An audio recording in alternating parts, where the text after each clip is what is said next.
قرآن مجید جو پہلی بات بہت ہی وضاحت کے ساتھ بیان کرتا ہے وہ یہ ہے کہ فرد کی زندگی تو ایک ایسے حیاتیاتی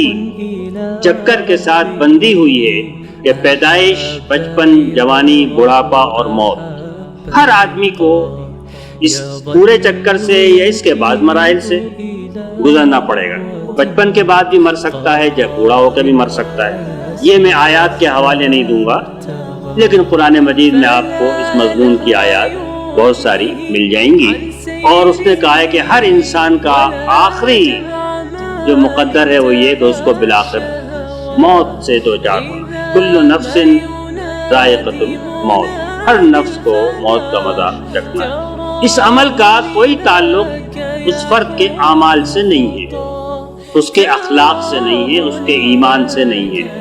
اس کی معنوی، اخلاقی، روحانی، علمی،